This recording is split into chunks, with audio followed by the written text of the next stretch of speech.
¿Qué tal? Buenas noches. Comienza un nuevo programa de Cuestiones y Contrapunto. Hoy, sin Flavia, Alan. Nos ha abandonado. Nos ha fallado por el día de hoy. Estamos pero acá, bueno. hay mucho trabajo, la nena, se entiende. No, sí. Aparte, el tiempo que está bastante, ¿no es cierto? ¿Cuánta gente que conocés que esté con gripe, con influenza? Está todo el mundo medio apestado, ¿no? ¿Y cuánta gente se puede dar la vacuna? Es la respuesta a eso. Claro, no podemos echar la culpa a Milei de que haya gripe o influenza porque el invierno suele venir con estas enfermedades propias de esta época. Lo que sí podemos echar la culpa al gobierno es que no ha dado las vacunas necesarias. Sí, principalmente para los más grandes, ¿no? Que son los más afectados. Para los niños, sí, los que tienen alguna condición previa, pero hablamos de los más grandes. Que aparte ya le pagaron al Estado para tener las vacunas, no es que no le pagaron. Esos no deben, a esos le deben en todo caso. Pero vos sabés que, bueno, hoy hubo una marcha federal por la salud, precisamente por la crisis que hay en salud. Vemos imágenes donde fue bastante gente. Y lo que pasa, Flaco, es que cuando vos dejás de ser un empleado en relación de dependencia y pasás a ser un monotributista, se empieza a pagar uno la prepaga. Y cuando el monotributo no te da, lo primero que resignás es la prepaga. Bueno, vos sabés que desde que Milei está en el gobierno se perdieron 300.000 puestos de trabajo registrados. Está bien, hacelo por 2. Son 600.000 personas. A priori, base, son 600.000 personas que se cayeron del sistema de salud privado, entre comillas. El dato concreto son 742.000 personas. Bien. El dato que han perdido, ¿no?, su cobertura médica. Por estas razones. Muchos porque perdieron su trabajo, otros porque no pueden pagar la prepaga que estaban pagando. Pero este es un dato. Hay varios datos. De hecho, ayer el gobernador de la provincia de Buenos Aires, Kicillof, se reunió con cerca de 60 intendentes, ¿no es cierto?, y parte de su gabinete, y hablaron del tema de la salud, ¿no es cierto?, de la crisis sanitaria que hay. Y yo voy a algunos datos que se dijeron. Recién te dije que eran, 742.000 las personas que perdieron su cobertura. Aumentó el 35% las intervenciones en hospitales públicos. ¿No? Y han aumentado por causas prevenibles, ¿no es cierto?, el 60% la influencia y la neumonía, el 40% la diabetes y el 37% los casos cardíacos. Los casos cardíacos. Otro dato terrible, subió la mortalidad infantil un 6,25%. Y la materna, que era prácticamente nula, claro, comenzó a haber algunos casos y hizo que se suba el 37% la mortalidad. ¿Al 37% no? Al 37% de lo que era. Si antes fallecían 10 si era personas, 0,1, sí, subió un 37%. Bueno, son 13, no, eso es lo que te digo. 14 va casi. Ahora, subió el 70% los casos de sífilis. Eso es grave. Pero 70%. ¿Sabés que eso tiene dos cuestiones? De por hecho hay un análisis al respecto. La primera es la falta de ESI aplicada en las escuelas. Y la segunda es la falta de prevención por parte del Estado. La sífilis, mirá, te voy a llevar a este dato. La sífilis en el 45 representaba el 20% de las muertes en la Argentina, de hombres. Eso era una política nacional, porque la sífilis es un problema a nivel mundial, no es un problema que tiene la Argentina. Todos los países del mundo tienen una política para poder aplicar la penicilina a tiempo y una política de prevención por los costos que tiene la sífilis. En términos... O sea, que si sube el tema de las enfermedades venéreas es porque el Estado está ausente. Listo, punto. No hay Pero ¿sabés que tiene una particularidad la sífilis? Que son los mismos empresarios los que, a nivel mundial, los que exigieron esto, porque se les moría la mano de obra. Le aumentaban los costos. El capitalismo a veces hay beneficios indirectos, ¿no es cierto? Precisamente. Pero bueno, por eso la marcha de hoy fue tan multitudinaria.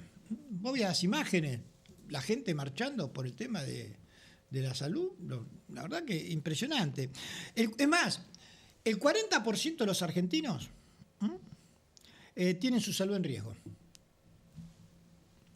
40%, o sea, casi 20 millones de argentinos. Y cada cifra que tirás es terrorífica, terrorífica. No hay vacunas, sacaron el programa Remediar. Yo quiero volver a esto. El programa Remediar eran 72 medicamentos gratuitos que se distribuían en los centros de atención primaria. 72. Hoy no se distribuyen. La gente no tiene plata. Veías casos de gente con enfermedades oncológicas que dicen, bueno, por ahí un mes, si consigo algo, tomaré el remedio y otro mes no lo tomaré. Y esto significa muerte. Esto se va a ver porque así como la ciudad autónoma es la ciudad más rica de la República Argentina y está al nivel de cualquier capital europea, ¿no es cierto?, del presupuesto de la ciudad autónoma. Si vos tuviste la suerte de nacer y de vivir en la parte norte de la ciudad, tenés una expectativa de vida superior a si naciste en la misma ciudad, pero en la parte sur. Es increíble, dentro de la propia ciudad de Buenos Aires. Vos tenés más chances de vivir más años, el promedio de vida es mayor en la parte norte que en la parte sur. Y esto habla de la desigualdad, esto habla de precisamente, hasta ahí se ve que cuando el Estado no está presente, ¿no es cierto?, termina en esto. Kicillof ayer, por ejemplo, dijo que la política de salud era verdaderamente criminal. Criminal, porque, qué sé yo, una empresa puede cerrarse, cuesta abrirla, pero se puede abrir, qué sé yo. La vida que se va, se fue, listo. Listo. Ahí no hay vuelta atrás. Sí, y igual la crisis en salud, quiero ir a esto, la crisis en salud es por la mala política económica, porque si no, 742.000 personas no se quedan sin trabajo, no se caen del sistema de salud, porque hay flujo de capitales en el pueblo, básicamente. ¿Sabes cuánto se redujo en el presupuesto sanitario comparado con el 2023? No, ¿cuánto? El 40%. 40%. O sea, un gobierno fallido y en muchos aspectos fallido, como fue el de Alberto Fernández, resulta que en salud invertía un 40% más que lo que invierte Milei. En el 2023, no hablamos en el 2010, en el 2020 cuando agarró la pandemia. No, bueno. Que también. Es contrafáctico, ¿no? Pero vos imaginate un gobierno que cree que el Estado no debe existir si te agarra una pandemia. Estamos la mitad muertos por la calle, porque es así, digamos. Esto que dicen que el Estado no debe existir, el Estado no debe existir. El Estado existe para todo. Recién estábamos charlando y decía, mirá, el Estado existe hasta en cosas tan mínimas como un semáforo. Si vas a cruzar por un semáforo, si ves que es rojo, parás, y si ves que y es el Estado. Si no hubiese Estado, no habría semáforo, daría lo mismo. ¿Me entendés lo que te digo? Hasta en todo existe el Estado.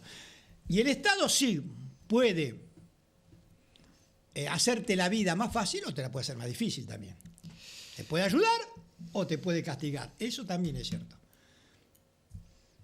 Pero que el Estado existe, existe. Aunque no quieras, aunque no te guste, va a existir el Estado siempre en tu vida. Igual tenemos un empresario. Hoy tenemos precisamente uno de nuestros invitados acá en piso, es Adrián Sassone, que es el presidente de la Cámara de Industria y Comercio de 3 de febrero, para hablarnos del tema de las pymes, de cómo, digamos, uno tiene una idea por los datos que uno maneja, pero bueno, de primera mano, a ver cómo se siente en un lugar que es un lugar industrial del conurbano bonaerense. Acá San Martín por un lado, 3 de febrero por otro, son lugares industriales. Sí, aparte hay un dato que no solamente son pymes en 3 de febrero. En 3 de febrero tenemos empresas grandes. Puedo decir Propato, Iluminarte, etcétera, empresas que tienen más de 300 empleados. La crisis que hay en la empresa automovilística más importante, no de 3 de febrero, del país, es terrorífica. Bueno. De 2.000 empleados que tenía cuando arrancó el gobierno de Milei, ya están en 900 y se dice que van a bajar 300 más por lo menos, y que a los 600 restantes, van a comenzar precisamente a darles días de vacaciones o de descanso o Eso porque no se compran autos, no porque no necesitan empleados, ¿eh? Porque la mayoría de la producción también se vendía a Brasil, al exterior a Brasil. Y acá, en realidad, ha colapsado todo. La economía está muerta, a ver.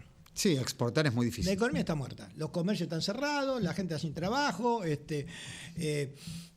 Y el panorama futuro no es muy halagüeño que digamos. Y por eso yo a veces pregunto, el círculo rojo, que ya le bajó el dedo a Milei, pero dice, pero el rumbo económico es el acertado, yo pregunto, ¿qué rumbo económico es? ¿Este rumbo económico es el acertado? Donde un 20 o 30% de la población puede darse todos los gustos. Por eso, por ejemplo, el mes pasado fue récord de venta de Porsche en Argentina. Nunca en la historia argentina se han vendido en un mes 36 autos Porsche como se vendieron en el mes de marzo, no de abril, de marzo. Entonces esto te habla de que una parte de nuestra población la tiene toda. Sí, y la gran mayoría no estoy llega completamente de acuerdo. al día 15. A mí me gustaría no que se vendan 36, que se vendan 1 millón de Porsche. Pero que la gente llegue a comer a fin de mes. No es muy difícil tampoco, muchachos. Yo no quiero que el empresario no gane guita. Quiero que cada vez más gente gane guita. Pero a ver, no es en contra de los que... El tema es el desfasaje. A ver, el tema es el desfasaje. O sea, te dicen, no hay plata, pero le retirá los impuestos, ¿no es cierto? A Galperín. 81 millones de dólares anuales. Bueno, Galperín es otra cosa. ¿Qué produce? Es la pregunta. No, bueno, pero el principal planero para mí, que es Alperín, después te saca un tuit en contra de una jubilada que dice que no le alcanza para comprar los remedios. Y el tipo recibe un subsidio grandísimo, creó la empresa más importante, yo lo aplaudo, de la Argentina, todo bien, se va a vivir a Uruguay para no pagar impuestos acá. Sí, a costa de subsidios. Para el presidente es un héroe. Pero, perdón, la crea a costa de subsidios. Bueno. La crea a costa de subsidios. Y monopolios que se han dejado pasar porque remate.com la absorbe de una manera un poco rara y termina quedándose con el monopolio. Bueno, para terminar con el tema de salud, viste que la semana pasada estuvo acá Alejandro Colia, que fue ministro de Salud de la provincia de Buenos Aires, hizo todo el recorrido, director en el Carrillo, hoy es secretario de Salud en La Matanza, digamos, un sanitarista, en realidad es un neurocirujano, pero que es sanitarista y que ha recorrido todo, y nos adelantaba esto que estaba pasando en San Luis, que explotó en estos días. Bueno, en Hurlingham, el intendente Celsi también tuvo que reunir a su gabinete porque esta crisis es terrible. Y esto es lo que decía el intendente de Hurlingham, precisamente Celsi. Parece que no es eso. No se escucha el audio, ¿eh? La época de las enfermedades respiratorias, que es, hablen bien, y quiero que Yanina, que es la secretaria de Salud, te las rete. La primera es que aumentamos el horario de telemedicina pediátrica. Ahora será de 24 horas. Esto permite que podés realizar consultas con un médico, despejar dudas desde la comodidad de tu casa. La segunda novedad es que ampliamos el horario de atención de las farmacias. Esto permite que podés retirar medicamentos de lunes a viernes de 8 a 20 horas y los sábados, domingos y feriados de 8 a 14 horas. Ten en cuenta esto para cuando venís a la guardia, así podés retirar los medicamentos e insumos respiratorios en esos horarios. Seguimos trabajando en lo importante, en la salud, para vos y para tu familia.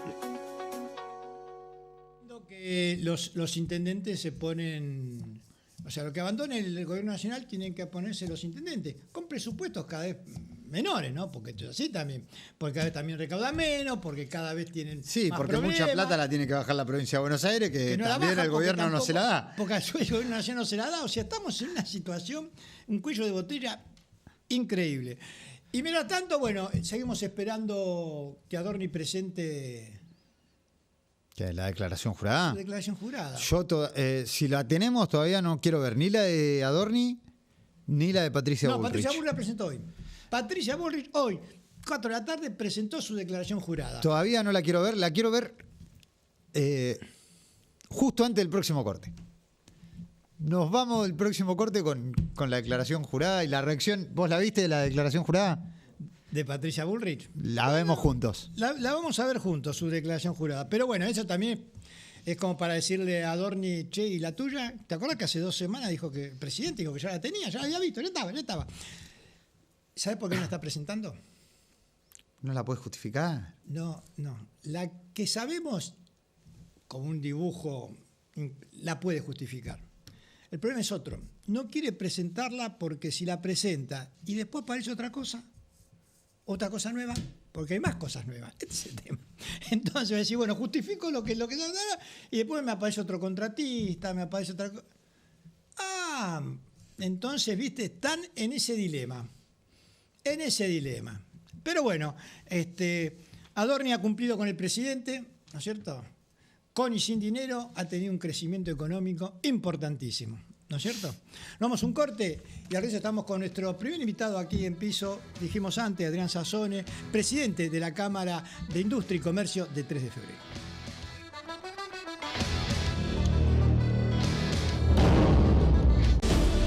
Estamos construyendo el primer hospital de Mariano Acosta con recursos propios del municipio. Ubicado en Virgen de Copacabana y Artigas, cuenta con una superficie de más de 2.400 metros cuadrados. Obras que duran para siempre. Gobierno del Pueblo de Merlo.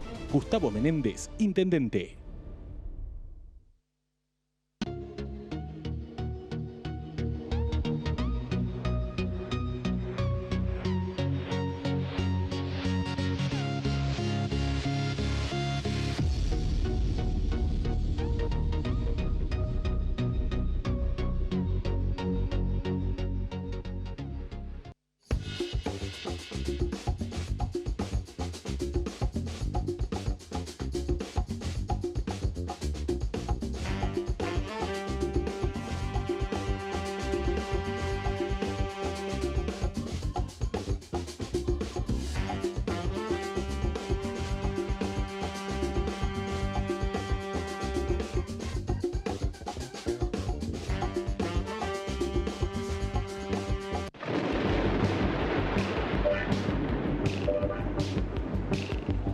El auto que estás buscando está en Juan Manuel Automotores.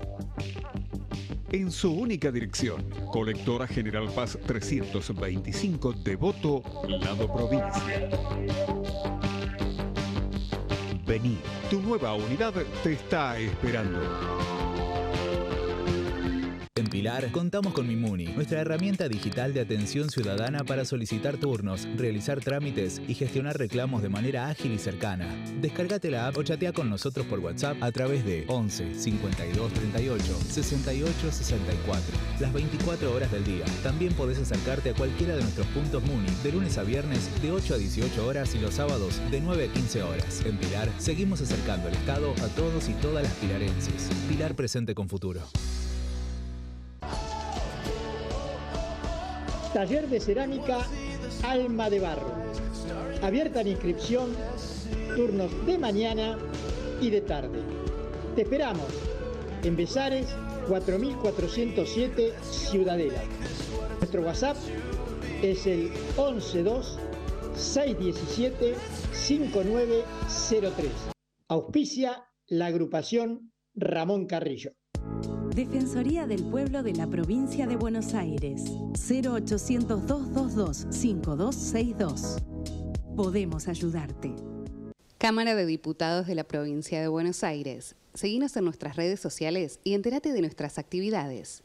Encontranos en X como @HCDiputados. En Instagram, Facebook, YouTube y TikTok como Diputados BA.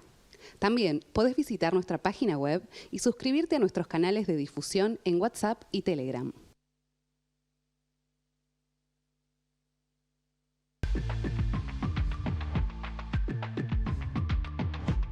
Invertir en una franquicia Los Amores es una excelente oportunidad de negocio. Hace 50 años trabajamos en el mundo del helado para hacer crecer la tradición italiana en Argentina, con calidad, capacitación continua y mucho amor por el cliente. En los barrios donde tenemos las franquicias nos reconocen como esa heladería de confianza e innovadora.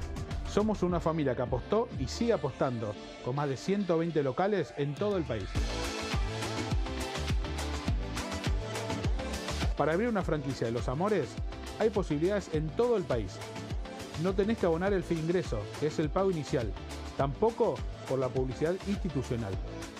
Si sos apasionado por el helado, te gusta trabajar en equipo y brindar un servicio de calidad al cliente, sumate a esta familia con una franquicia de Los Amores, que te permite invertir con rentabilidad. Sin dudas, adquirir una franquicia de Los Amores es un excelente negocio y te invitamos a sumarte a nuestra gran familia.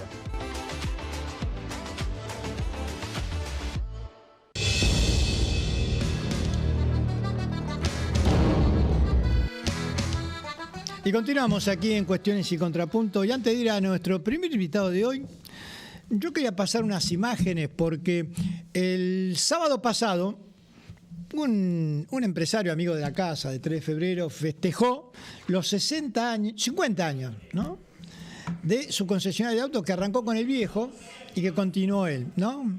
Juan Manuel Rodríguez. Y Juan Manuel Fernández Rodríguez, dije, ¿no? Sí. Juan Manuel Fernández. Y uno de los hechos más emotivos fue cuando le trajeron, el padre era taxista. ¿Y qué hicieron? La familia le regaló un taxi, un Yanditela, de la década del 70, ¿no?, el famoso Yanditela que usaba Rolando Rivas, taxista, ¿no?, una telenovela de esa época. Y fue, la verdad, un momento emotivo. El padre no se esperaba ese regalo tampoco, ¿no?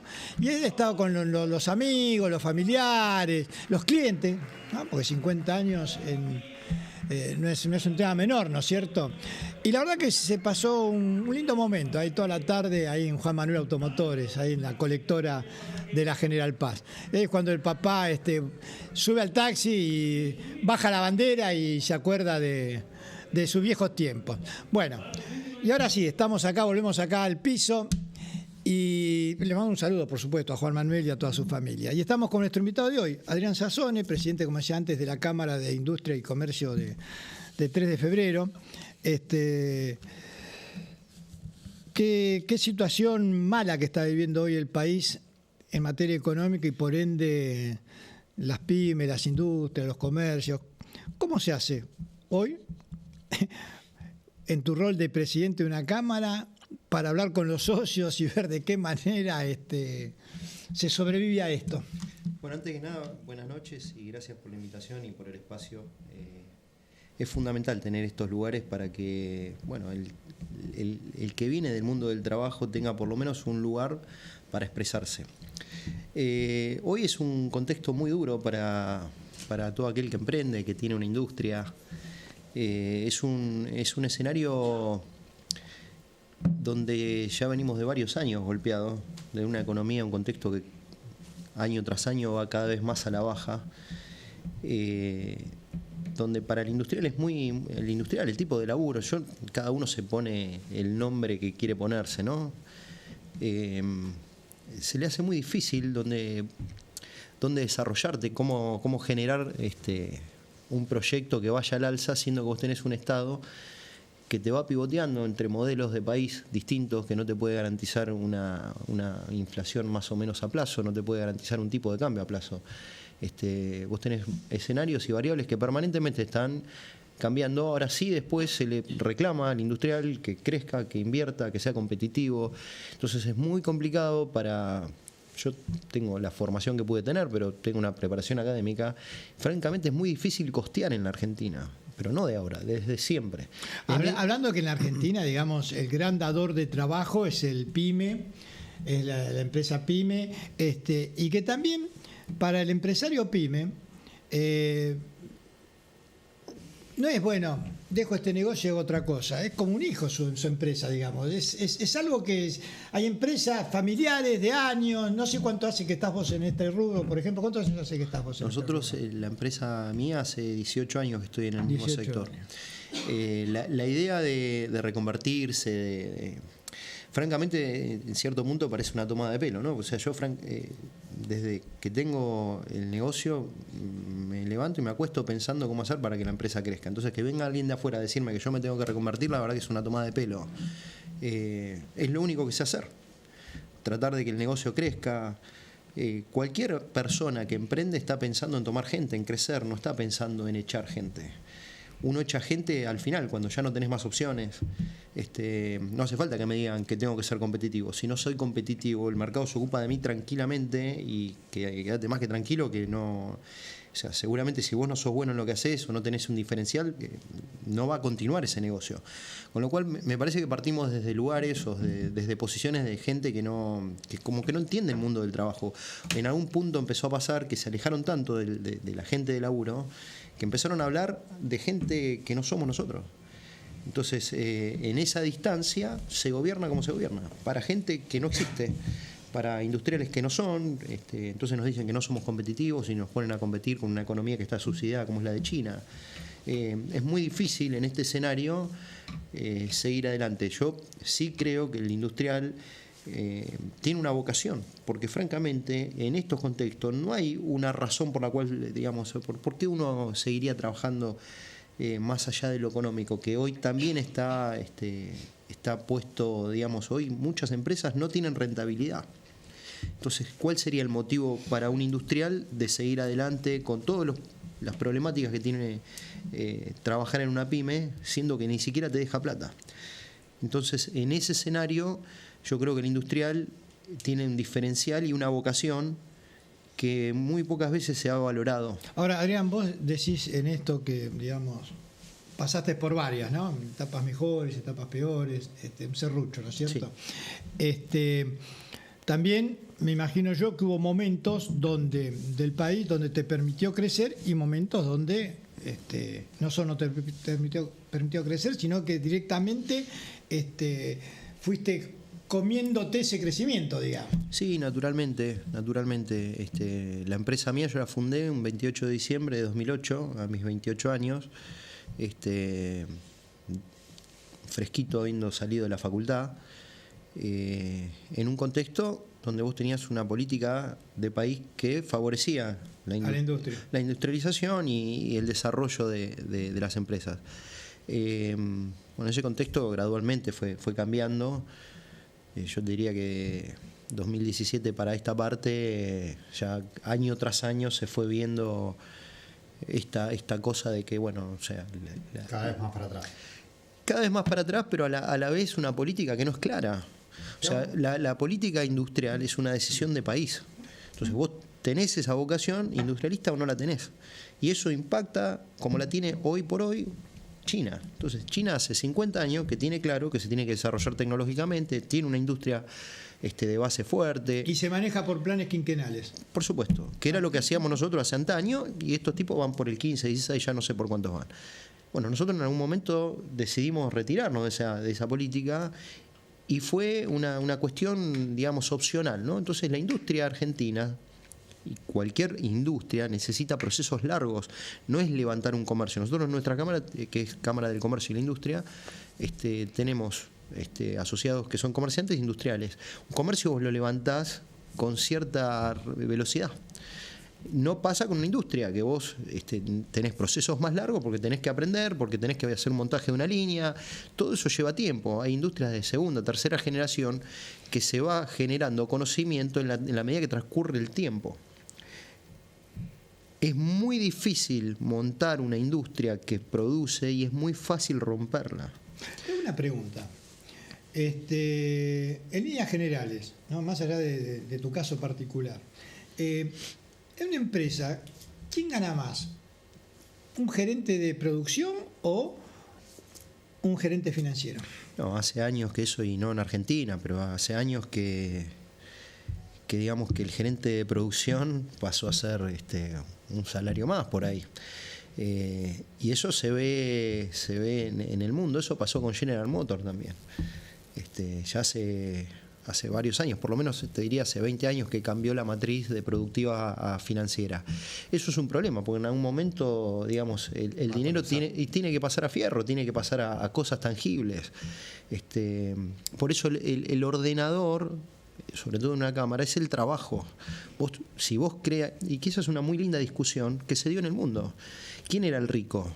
¿El que tenía los billetes, el que imprimía la plata o el que tenía la producción? Y se saldó rápidamente esa discusión, porque los billetes los imprimía Estados Unidos y China era el que tenía la producción. Y acá están las claras. ¿Quién ganó esa carrera? Ganó la producción. Entonces ahora vos tenés en el vínculo comercial bilateral que Estados Unidos le debe no sé cuánta cantidad de dólares, pero una cantidad muy grande, a China. Entonces es bastante claro por dónde tenés que ir. Si vos trabajás y tenés producto, a la larga, y no va a ser un camino breve, pero a la larga... Sí, yo nunca entendí, y es una vieja discusión, ¿no?, cuando me dicen que tal persona tiene más dinero que el Producto Bruto de un país. Digo, podrá tener más dinero, pero no puede tener más riqueza. No puede tener más riqueza, digamos, no me entra en la cabeza. Eso es mentira, eso es una estupidez que dicen los de Forbes. Los tipos ricos, de verdad, hay tipos de mexicanos, ingleses, que por hecho han tenido podcast, que te dicen que eso es una estupidez lo que dice Forbes. Que vos podés tener, sí, tus acciones pueden estar valuadas en 250 mil millones de dólares, 3 trillones de dólares, todo lo que vos quieras. Pero tiene que haber alguien dispuesto a comprarla. Y ahí cambia la cuestión. Porque veo, si mañana Elon Musk quiere salir a vender Tesla, ¿quién va a ir a poner plata para comprar Tesla si a Elon Musk le fuera rentable? No la estaría vendiendo. Sí. Ahí está la cuestión. Volvamos a la para volver a la Argentina, quiero preguntarte, vos dijiste que hace 18 años habías fundado tu empresa.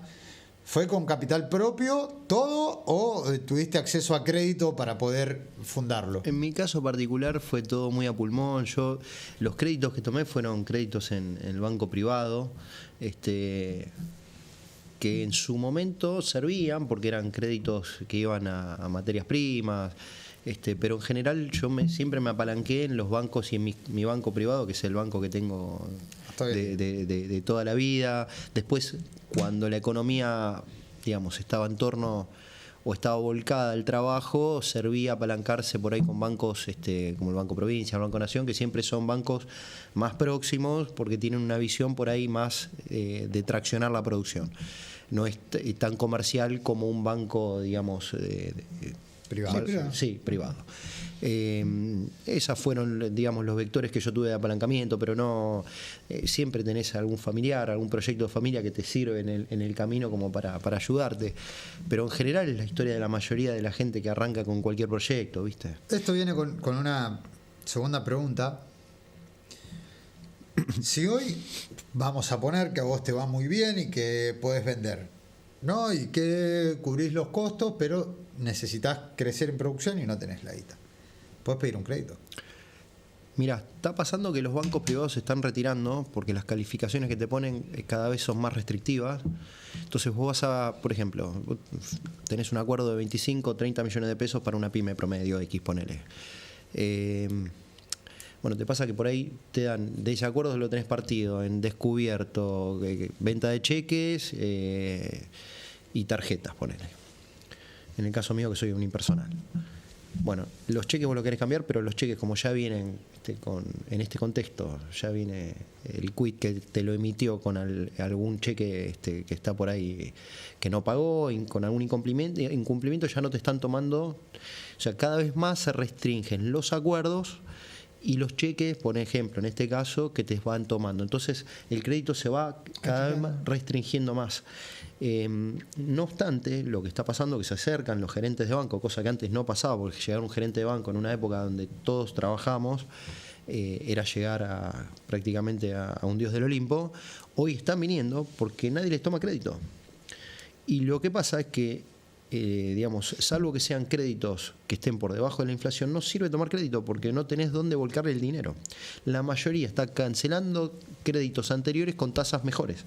Entonces nadie toma crédito para proyectos a plazo. Eso es por lo menos lo que yo puedo detectar. Adrián, ¿se puede seguir con esta política económica? Si vos tenés intencionalidad de quedarte sin industria, sí. No hay un límite para estar peor. Siempre se puede estar peor. De hecho, hoy hay un incentivo. Pero un país sin industria sería un país peor. Bueno, lo hablábamos recién. En mi concepción, la discusión ya se saldó.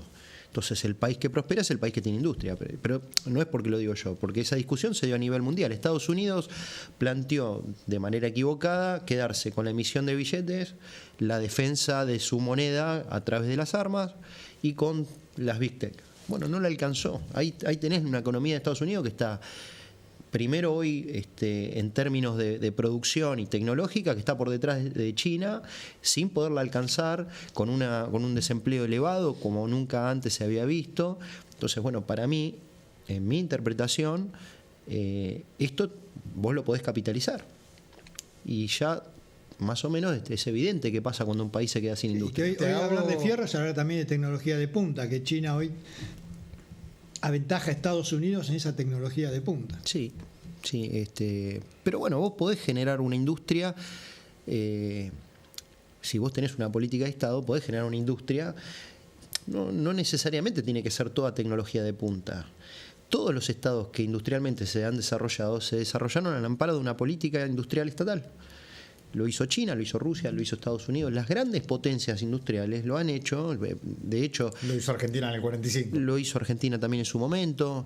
Y después decidió salir de ese camino. Te hago una pregunta como para volver al tema anterior. Dijiste algo sobre los cheques. ¿Tenés el dato de cuántos cheques rechazados hay hoy y cuántos había? No sé, en 2023. Exacto a hoy no, pero nuestra Cámara se agrupa en federaciones provinciales y en otras cámaras de empresas nacionales. Y en una de esas cámaras lo que yo llevé como inquietud, porque estaba viendo por mis clientes, por la actividad comercial diaria, que se estaba elevando la cantidad de cheques rechazados, estos datos son datos que me han pasado en una de esas reuniones. Hasta el año pasado estaban rondando entre 25, a principios del año pasado, 25 y 35 mil cheques rechazados por mes, estos datos de Banco Central. Y sobre final del año pasado se elevó de 25-35 a 135.000.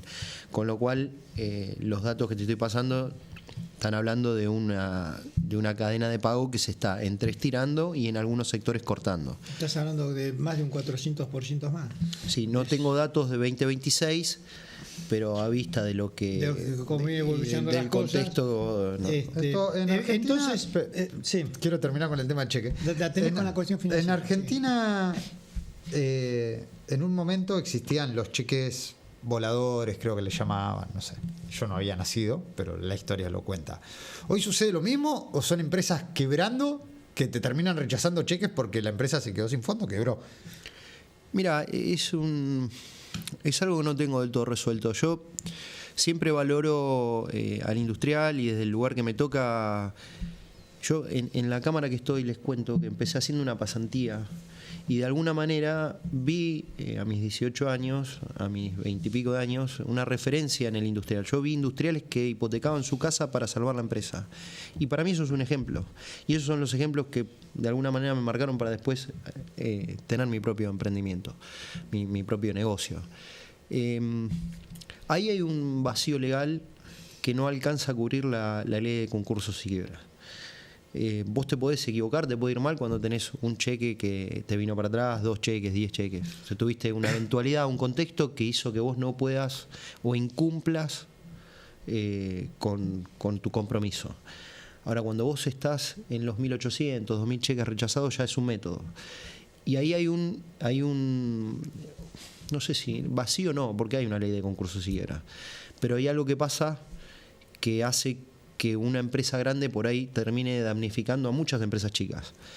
Y eso lo tenemos irresoluto desde la legislación. Por eso para mí es sensible el tema, porque si bien yo soy, te podrás imaginar, tengo una empresa, soy pro empresa, y reivindico y valoro al 99,9% de los industriales. Creo que son tipos que siempre ponen el cuerpo, pero hay un segmento que por ahí no, ¿viste? O sea, sí, digamos, no es una humanidad de ángeles. Somos humanos y hay buenos y malos en todos los ámbitos, ¿viste? Por último, Adrián, está bien pensar que hoy el sector pyme, los industriales están esperando que cambie este modelo económico para poder producir o no, y bueno, dedicaremos a otra cosa.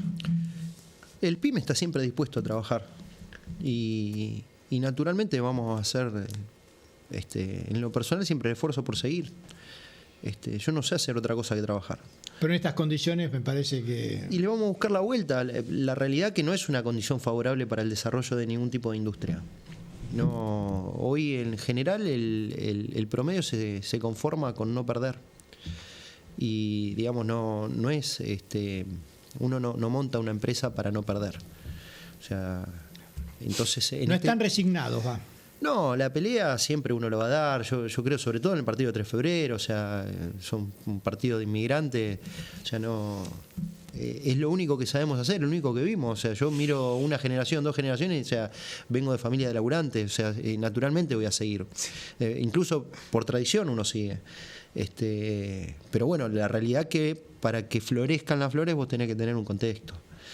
Y bueno, hoy no se avisora un contexto para el pyme, para el industrial favorable, ¿no? Esperemos que cambie entonces el contexto. Gracias por haber venido, Adrián. Gracias a ustedes por la invitación. Vamos a un corte y al resto estamos ya vía Zoom. Adrián, tenés una... Precisamente, estamos al aire, Estamos al aire. Vamos a un corte, decía, y al regreso vamos a estar con Mariano Vázquez, analista internacional, porque lo que está pasando en Bolivia es realmente preocupante.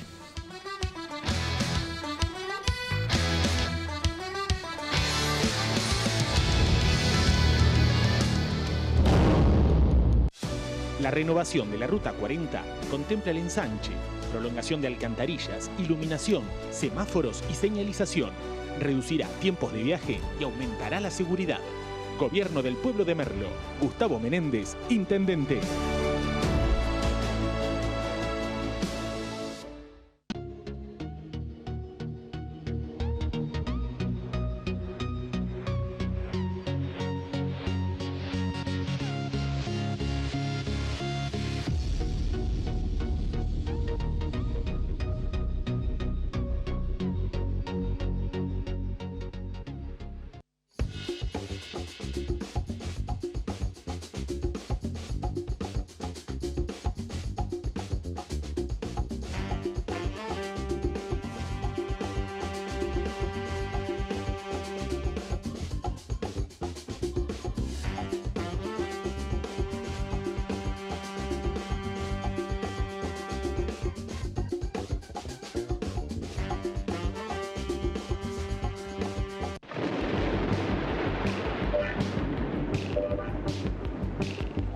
El auto que estás buscando está en Juan Manuel Automotores. En su única dirección, Colectora General Paz 325, Devoto, Lado Provincia.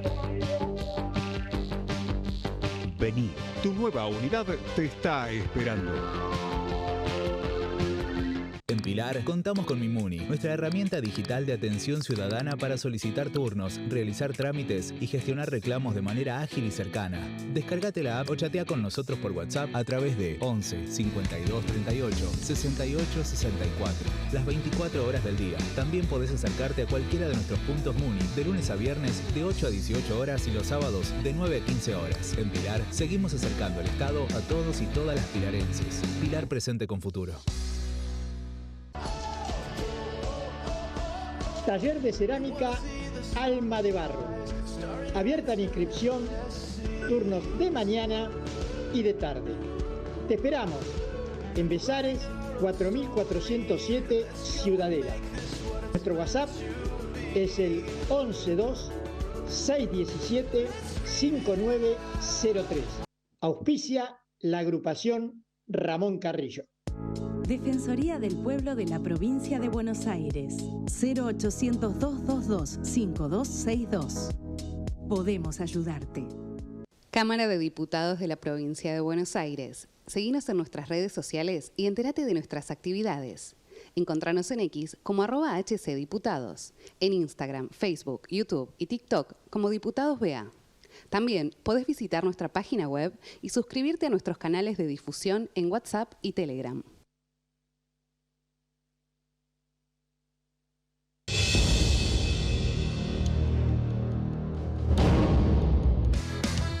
Aquí en Cuestiones y Contrapuntos estamos vía Zoom con un amigo de la casa, no pudo venir porque en esta época, viste, mucha gente está con gripe, con influenza, y está medio guardando reposo, pero bueno, está presente con nosotros Mariano Vázquez. ¿Cómo te va, Mariano?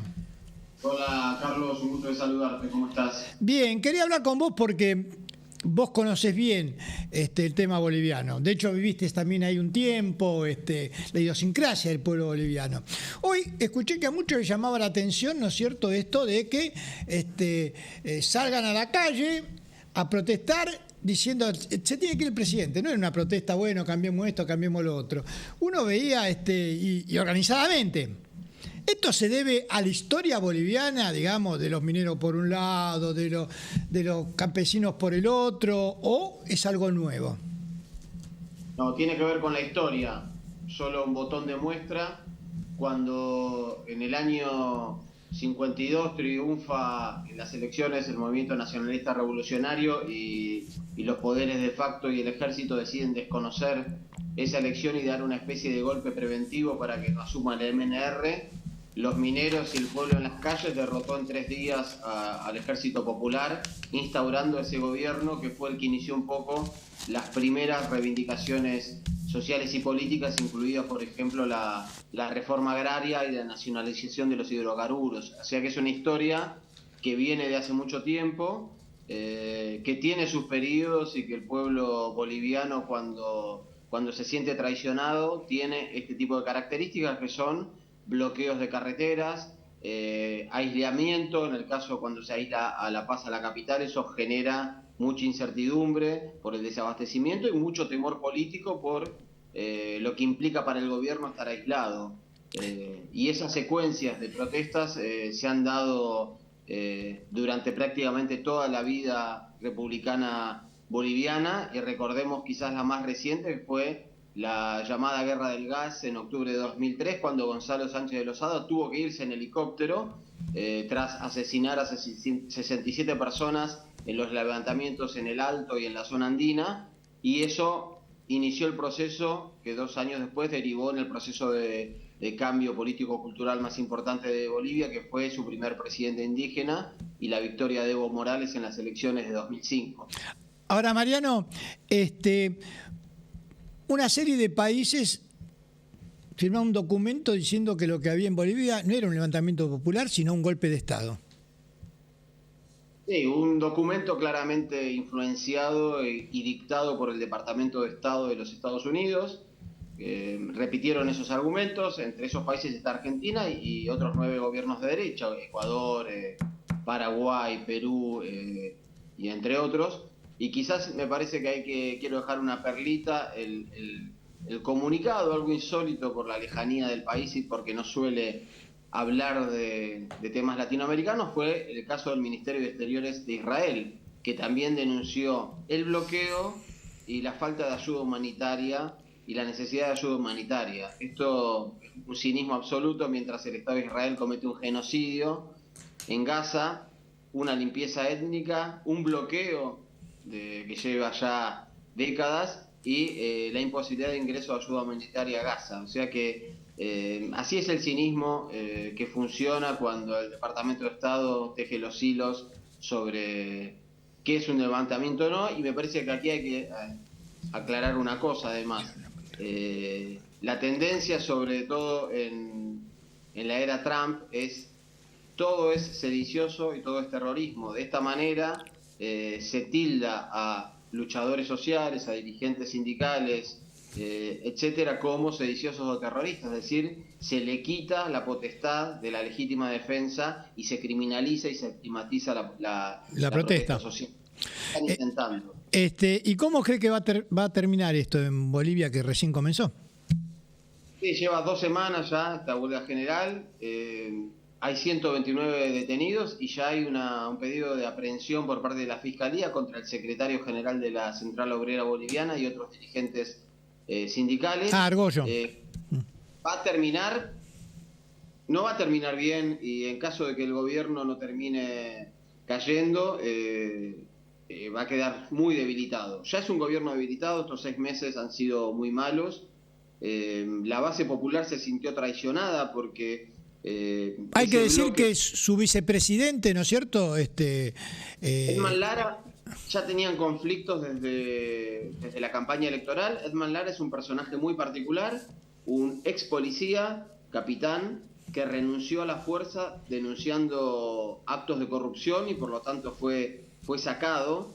y se hizo muy famoso en redes sociales por denunciar a la policía boliviana, que está entre las más desprestigiadas y entre lo más bajo que la sociedad tiene sobre los diferentes poderes del Estado. Esto le atrajo muchos representantes, mucha adhesión en el sector popular, en el bloque popular, y esa ruptura se terminó de dar a unos días de iniciado el gobierno, cuando Lara le denuncia respecto a Rodrigo Paz que este ha roto el contrato social y que ha decidido aliarse con los empresarios, con Estados Unidos y con la idea de beneficiar a los sectores concentrados de la economía y aliarse fuertemente con la extrema derecha. Esto ha generado una ruptura y una debilidad en el gobierno, claramente, ante esta diferencia entre presidente y vicepresidente. ¿Y qué hacen los aviones Hércules que mandó Argentina a Bolivia? Bueno, esa es una pregunta importante, Carlos, porque el presidente Rodrigo Paz dijo que es ayuda humanitaria. Los aviones Hércules siguen en La Paz, pero la pregunta legítima, incluso que se ha hecho, por ejemplo, el diputado Juan Marino, presentando un proyecto y presentando también junto a otros diputados unas preguntas, un escrito a la Cancillería argentina, es si efectivamente era ayuda humanitaria o era material represivo. ¿Esto por qué? Porque en el año 2019, cuando fue el golpe de Estado en Bolivia contra Evo Morales, el gobierno Mauricio Macri le envió material represivo que se usó contra ciudadanos bolivianos en esos acontecimientos, cuando la gente estaba resistiendo al golpe de Estado y al nuevo gobierno de facto. Entonces la pregunta es legítima y es importante que el gobierno argentino aclare qué materiales y además por qué los Hércules siguen en Bolivia. Muchos hablan de que están ayudando al traslado de policías de diferentes regiones de Bolivia para contener y ayudar en la represión en el país. Hoy en un virtual estado de sitio, no decretado, pero de hecho por el nivel de represión que hay y por el nivel de persecución. Y la masividad se agranda y continúa de estas protestas. Bueno, vamos a ver cómo evoluciona Bolivia, pero Alan quería hacerte algunas preguntas sobre Perú. No, una sola específicamente. ¿Qué está pasando? Sí. Rápido, en 2 minutos necesito un feedback de lo que pasa en Perú. Bueno, Perú finalmente se llegó a la segunda vuelta, se definió quién es el candidato que competirá con Keiko Fujimori, y Roberto Sánchez, candidato de izquierda, será el que en junio, el 7 de junio, compita con Keiko Fujimori. Así que vamos a tener una repetición de lo que ocurrió en 2021 entre Pedro Castillo y Keiko Fujimori. Repite Keiko Fujimori, que va por su 4º intento para llegar a la presidencia, y el clivaje zona urbana y clases acomodadas versus zonas rurales y áreas rurales y desprotegidas en una elección que puede ser pareja, pero me parece por el contexto esta vez a Keiko Fujimori se le puede dar. Ahora, no se esperaba que al balotaje llegara este seguidor de Castillo, ¿no? Bueno, no, pero es parte de la crisis de representación que está sufriendo el Perú. Hubo 35 candidatos. El presidente que asuma tras esta elección será el 9º en 10 años, marcando la tremenda crisis de representación que tiene Bolivia, que tiene Perú, perdón, y es algo a corregir, porque muchos de los presidentes han caído en procesos de vacancia por parte del Congreso, y eso hace que la situación de Perú sea muy inestable y que nadie pueda garantizar que quien asuma el próximo mandato lo pueda culminar. De hecho, el último que culmina un mandato fue Ollanta Humala. Estamos hablando ya hace bastante tiempo, hace 5 años atrás. Entonces esa situación está bastante complicada. Sí, a mí me llama la atención que algunos grupos de poder en Argentina digan que Perú es el ideario a seguir. Lo dicen porque Perú mantiene la política económica. No obstante, estamos llenos de peruanos y los peruanos la pasan mal, y evidentemente, si no, no hubiesen tenido 10 presidentes en 5 años, 9 años. creo. Sí, evidentemente tenés presidentes acusados de corrupción, 4 de ellos presos, uno suicidado como Alan García antes que lo detengan,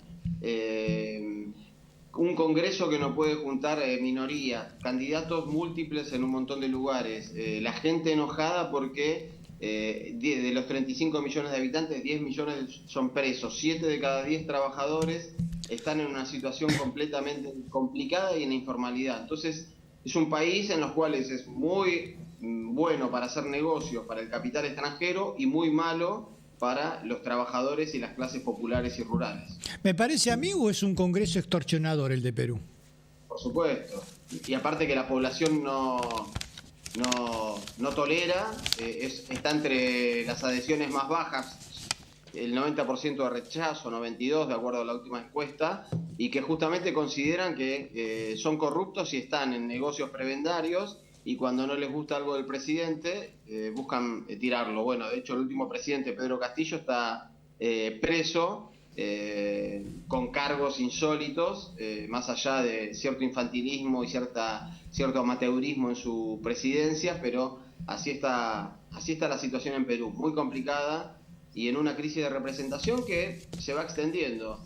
A veces uno lo mira como fenómenos aislados, pero terminan siendo fenómenos que pueden llegar, como llegó Trump, como llegó Bolsonaro, como llegó Milei.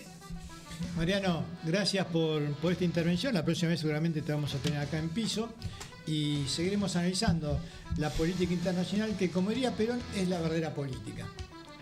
Exactamente, gran frase de Perón, y sí, espero la próxima poder acompañarlos en vivo. Muchas gracias, Carlos. Muchas gracias, a Mariano. vos. Y también a ustedes por habernos permitido entrar en sus hogares. Nos vemos la próxima, miércoles, 21 horas, para más cuestiones y contrapuntos. Han sido ustedes muy, pero muy amables.